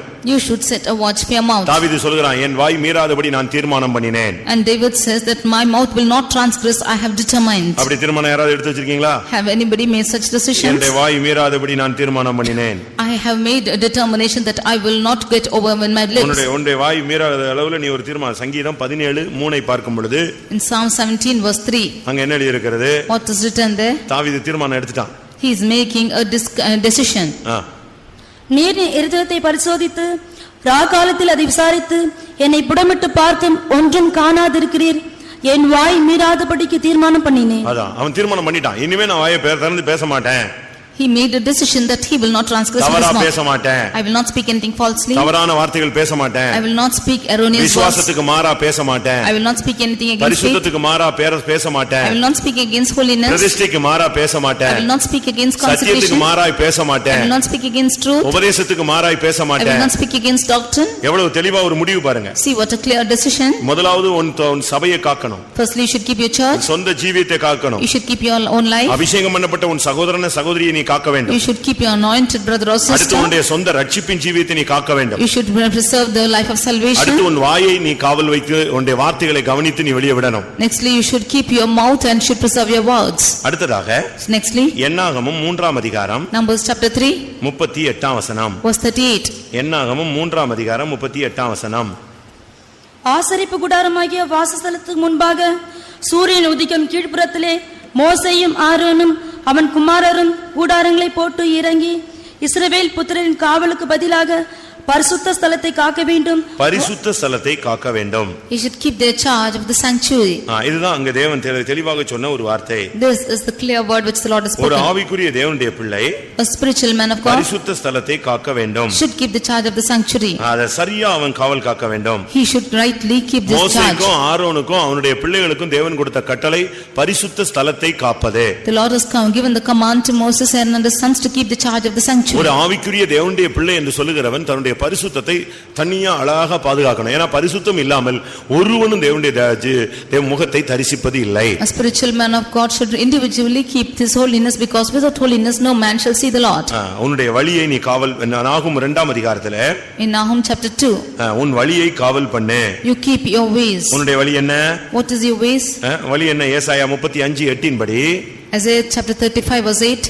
உன்னுடைய வழி பரிசுத்தமான வழி. Your ways are holy way. உன்னுடைய வழிகள் பரிசுத்தமானது. Your ways are holiness. அங்கே பெரும்பாதையான ஒரு வழி இருக்கும், அது பரிசுத்த வழி என்று எண்ணப்படும். There will be a way, the way, and it will be called the way of holiness. நம்முடைய ஜீவியத்திலே பரிசுத்தத்தை எப்பொழுதும் பாதுகாக்கணும். We should always keep holiness in our life. உன்னுடைய நடையில பரிசுத்தம் இருக்கணும். There should be holiness in your உன்னுடைய walks. உடையில பரிசுத்தம் இருக்கணும். There should be holiness in your dressing. ஆகாரத்தில பரிசுத்தம் இருக்கணும். There should be holiness in your உன்னுடைய food. பழக்கவழக்கங்கள்ல பரிசுத்தம் இருக்கணும். In your practices you should be உன்னுடைய holy. பேச்சில பரிசுத்தம் இருக்கணும். In your talks you should be holy. உன்னுடைய உட்கார்தல் எழுந்திருக்கிறதுல பரிசுத்தம் உண்டாகணும். Your sitting down and your rising up should be holy. உன்னுடைய பார்வையில பரிசுத்தம் இருக்கணும். In your sight you should be உன்னுடைய holy. எண்ணங்கள்ல பரிசுத்தம் இருக்கணும். In your thoughts you should be holy. இருதயத்தில பரிசுத்தம் இருக்கணும். In your heart you should be holy. இப்படி எல்லாவற்றிலும் பரிசுத்தம் பரிசுத்தம். இருதயத்தில் சுத்தமுள்ளவர்கள் பாக்கியவான்கள், அவர்கள் தேவனை தரிசிப்பார்கள். Like this holiness and everything, blessed are the pure in heart, for they shall see God. எத்தனையோ தகுதிகள் இருக்கு. கடைசி பூரணத்தின் தகுதி பரிசுத்தம். There are many worthiness, but the last worthiness is holiness. நான் பரிசுத்தர். I am holy. நீங்களும் உங்கள் நடக்கைகளில் எல்லாவற்றிலும் பரிசுத்தராய் இருங்கள். Therefore be holy in all your doings. நீங்கள் உங்களை பரிசுத்தம் பண்ணிக்கொள்ளுங்கள், நானும் உங்களை பரிசுத்தம் பண்ணுகிற கர்த்தர். You sanctify yourself, for I am the Lord which make you holy. பரிசுத்தம் ஜீவியத்துல இருக்கணும். The life of holiness should be in our பரிசுத்தம் life. ஊழியத்துல இருக்கணும். The holiness should be in our ministry. ஆண்டவர் வந்து பரிசுத்தத்தை தான் பார்க்கிறாரு. The Lord is only looking upon ஏனென்றால் holiness. தேவன் பரிசுத்தர். Because God is holy. பரிசுத்தம் தான் நம்முடைய அலங்காரம். And the beauty is our அது holiness. இல்லாம தொழுது கொண்டால் அந்த தொழுகைக்கு அர்த்தம் இல்லை. Without this, there's no use of our worshipping. அதனால பரிசுத்த ஸ்தலத்தை மோசே ஆரோன் அவனுடைய குமாரர்கள் காக்க வேண்டும். Therefore, the Moses, Aaron and their son should keep the sanctuary. ஏன்? What is the reason? எதுக்காக? Why should? பரிசுத்த ஸ்தலத்துல யாருமே உள்ள வந்துட கூடாது. In the sanctuary, nobody should come inside. ரொம்ப கவனமா இருக்கணும். They should be very careful. ஒரு அந்நியன் வந்து வெளியே நிக்கலாம். A stranger can stand outside. ஒரு இஸ்ரவேல் புத்திரன் பிரகாரத்துக்குள்ள வரலாம். A child of Israel, he can come into ஒரு the ஆசாரியன் பரிசுத்த ஸ்தலத்துக்குள்ள வரலாம். And a priest should come into the holy place. மகாபிரதான ஆசாரியன் வருஷத்துக்கு ஒரு தரம் மகா பரிசுத்த ஸ்தலத்துக்குள்ள வரலாம். And the high priest should come once in a year into the most holy place. இதுல ஒரு அந்நியனோ ஒரு பரதேசியோ ஒரு காணியாட்சிக்கு புறம்பானவனோ பிரகாரத்துல கால் வச்சிட கூடாது. Or one who is a stranger or one who is beyond the camp should not enter into this holy place. இஸ்ரவேல் புத்திரர்ல யாராவது ஒருத்தன் மீறி பரிசுத்த ஸ்தலத்துல கால் வச்சிட கூடாது. If a son of Israel should come, he should not keep his feet into the holy place. ஒரு ஆசாரியன்ல ஒருவன் மீறி போய் மகா பரிசுத்த ஸ்தலத்துல கால் வச்சிட கூடாது. A priest should not keep his feet into the most holy place. இத காவல் காக்கிற ஊழியர் யாரு? And who should say? ஆரோனுடைய பிள்ளைகள். Moses, Aaron and Aaron's son should keep. அதனால இவங்க ஆசரிப்பு கூடாரத்தை ஒட்டி ஒரு கூடாரத்தை போட்டு அந்நியன் யாரும் உள்ள வந்துட கூடாது. அதான் நாகூம் 2:1ல இருக்கு, ஒருவனும் உள்ள வர கூடாது. They should keep a tent besides the temple of God, and no stranger should come inside. ஏசாயா 35:8ல என்ன சொல்லி இருக்கிறது? அந்நியன் ஒருவனும் உள்ள வர முடியாது, தீட்டுள்ளவன் உள்ள வர கூடாது. Isaiah 35:8 we see that no stranger or one who is defiled should enter. எல்லாவற்றுக்கும் மேலாக above all. எஸ்தர் 2ஆம் அதிகாரம் Esther chapter 2 14ஆம் வசனம். verse 14. இதுதான் கடைசி காவல். This is the last keeping. இது என்ன அனுபவம்? What is this experience? மணவாட்டியின் ஜீவியத்தை காப்பது. This is the experience of keeping the bride. Esther 2:14. சாயங்காலத்தில் அவள் உள்ள பிரவேசித்து காலமே அபிமான ஸ்திரீகளை காவல் பண்ணுகிற ராஜாவின் பிரதானியாகிய சாஸ்காசூடிய விசாரிப்புக்குள் இருக்கிற ஸ்திரீகளின் 2ஆம் இடத்துக்கு திரும்பி வருவாள். இங்கே அங்க என்ன சொல்லி இருக்கிறது? What is told here? அவங்க சாயங்காலத்துல ராஜாட்ட போறாங்க, காலமே திரும்ப 2வது காவலுக்குள்ளே வருகிறார்கள். They are going in the evening to the king, and before that they are coming into the second place of God. இங்கே ஸ்திரீகளை காவல் பண்ணுகிற 2 அனுபவம் இருக்கிறது.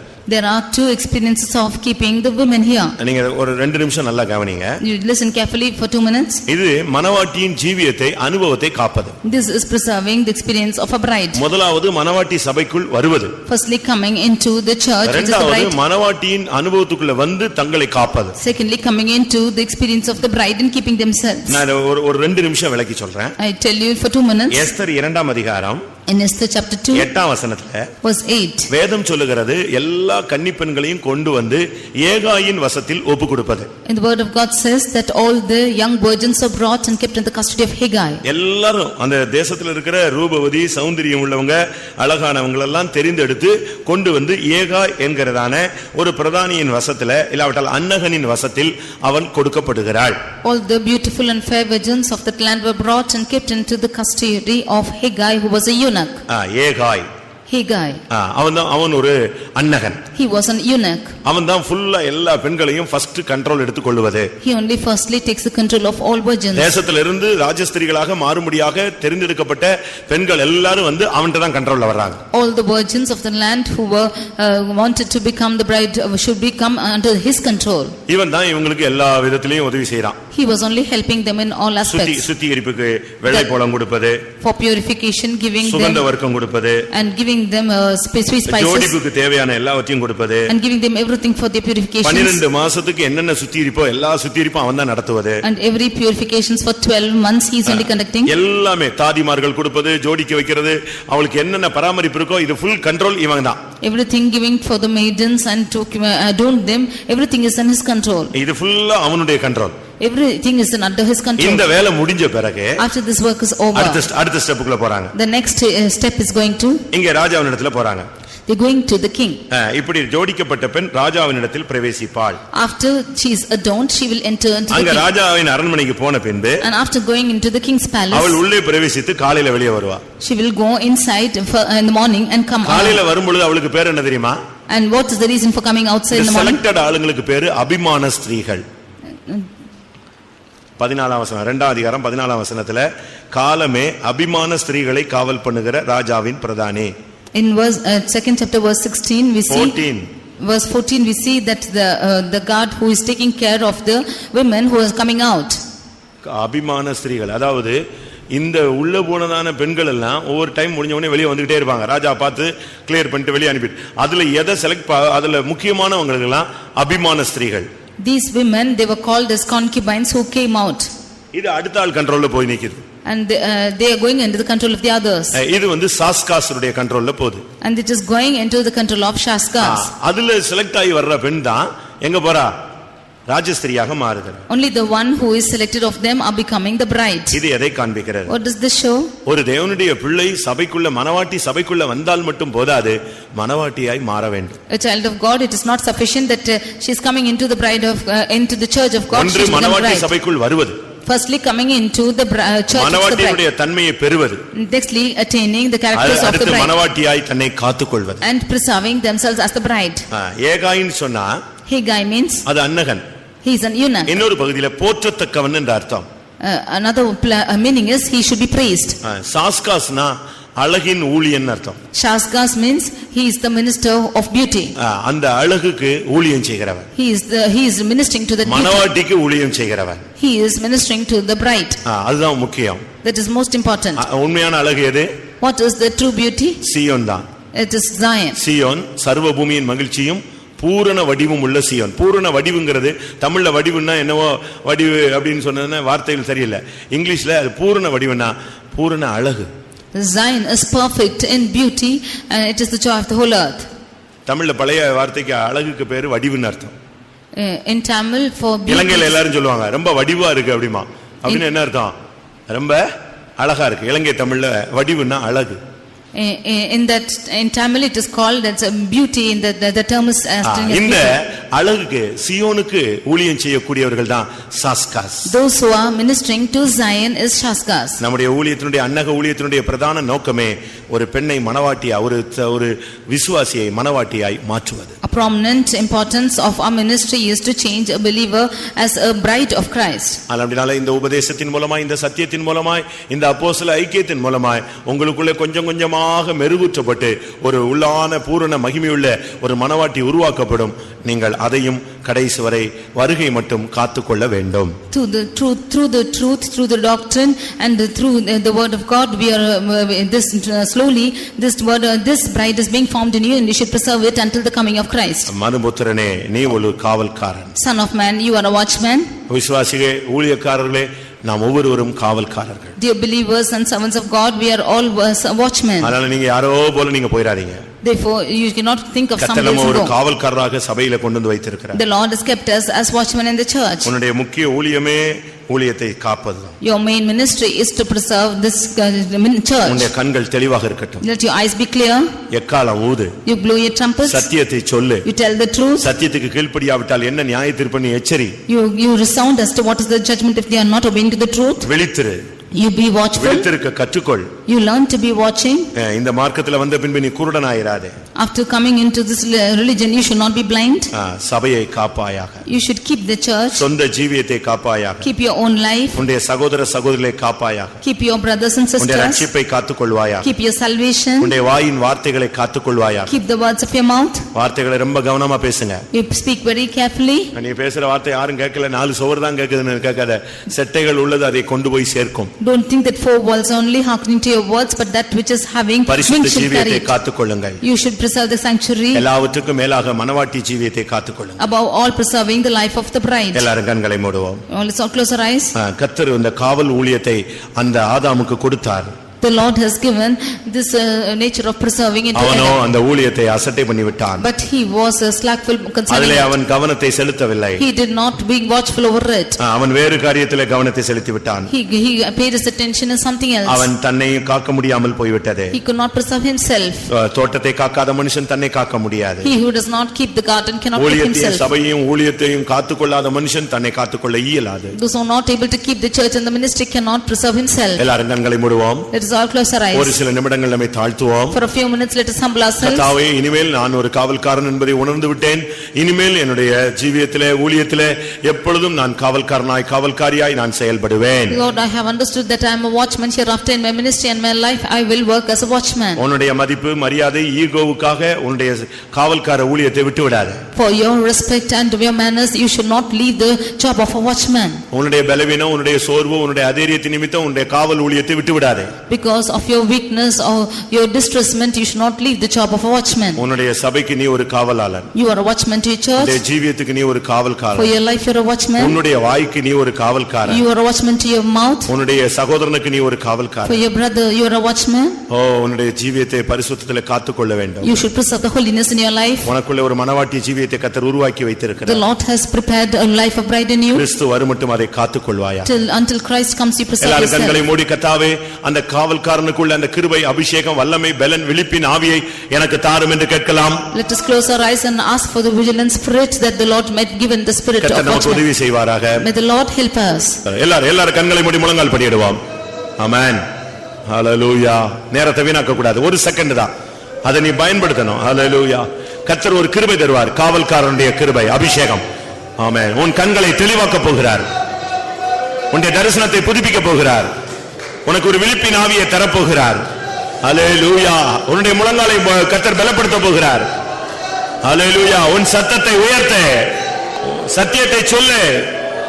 சத்தியத்தை சொன்னதினால் சத்துருவானாலும் பரவாயில்லை. எச்சரிப்பாயாக, எக்காலத்தை வாயிலே வைப்பாயாக. ஆமென். உன் கண்கள் தெளிவாகட்டும். ஹalleluya, ஹalleluya, ஹalleluya, ஹalleluya. ஆம். கேட்ட வசனத்தின்படி நான் ஒரு காவல்காரன் என்பதை உணர்ந்தேன். கர்த்தர் எனக்கு ஒரு அபிஷேகம் தந்தால், ஒரு விழிப்பின் ஆவியை தந்தால், எனக்கு நல்ல சுகத்தையும் பலத்தையும் ஆரோக்கியத்தையும் தந்தால், எனக்கு நல்ல தரிசன வெளிப்பாடு தந்தால், நான் அந்த காவல்காரன் ஊழியத்தை தேவன் எதிர்பார்க்கிறபடி செய்வேன் என்று எத்தனை பேர் வாஞ்சிக்கிறீர்கள், ஒத்துக்கொள்ளுகிறீர்கள், ஆசைப்படுகிறீர்கள்? கரங்களை உயர்த்துங்கள் பார்க்கலாம். ஹalleluya, ஹalleluya, ஹalleluya. கர்த்தர் அந்த கிருபையை உனக்கு அந்த வசனத்தின்படி உள்ள வல்லமையை தருவாராக. இப்பொழுதே தேவனுடைய கிருபையை பெற்றுக்கொள்ளுங்கள். ஹalleluya, ஹalleluya. ஆமென். கர்த்தர் இரவு நேரத்தில் உன்னை எழுப்புவார். எதையும் யோசிக்காமல் முழங்கால் படியிடு. எதையும் யோசிக்காமல் கைகளை உயர்த்து. எதையும் யோசிக்காமல் தேவனை துதி. எந்த நேரத்தில் எழுப்பினாலும் கர்த்தர் உன்னை ஏதோ ஒரு நோக்கத்தோடு தான் எழுப்புகிறார். ஹalleluya. ஆமென். காலை தோறும் கர்த்தர் என்னை எழுப்புகிறார் என்று சொன்னான். ஹalleluya. ஒரே ஒரு நிமிடம் தேவனுடைய வல்லமை உன்னை நிரப்பட்டும். ஹalleluya, ஹalleluya, ஹalleluya. கர்த்தர் உன் தரிசனத்தை புதுப்பிக்கட்டும். கர்த்தருடைய சமூகத்துக்காய் ஸ்தோத்திரம் பண்ணுவோம். கர்த்தர் இந்த மாலை வேளையில நம்மோடு நீ ஒரு காவலாளன் என்று நமக்கு தெளிவாக சொல்லிக் கொடுத்தபடினால ஸ்தோத்திரம் பண்ணுவோம். தேவன் நம்மை ஒரு நோக்கத்தோடு இந்த சபையில கொண்டு வந்திருக்கிறார். சபையை, ஜீவியத்தை, நம்முடைய சொந்த வாழ்க்கையை, நம்முடைய பரிசுத்தத்தை, நம்முடைய மனவாட்டி ஸ்தானத்தை நாம் காத்துக்கொள்ளும்படியாக தேவனுடைய வசனம் நம்மோடு இடைப்பட்டபடினால ஸ்தோத்திரம் பண்ணுவோம். ஸ்தோத்திரம், ஸ்தோத்திரம், ஸ்தோத்திரம், ஸ்தோத்திரம். தேவன் அதுக்குரிய கிருபை, வல்லமை, பலத்தை தந்து ஒவ்வொருவரும் தங்களுடைய ஊழியத்தையும் ஜீவியத்தையும் பாதுகாத்துக் கொண்டு இயேசு முழுது அவரை சந்திக்க உதவி செய்ய முடியாது. ஸ்தோத்திரம் பண்ணுவோம். எல்லா மகிமையும் அவருக்கே செலுத்தி ஸ்தோத்திரம் பண்ணுவோம்.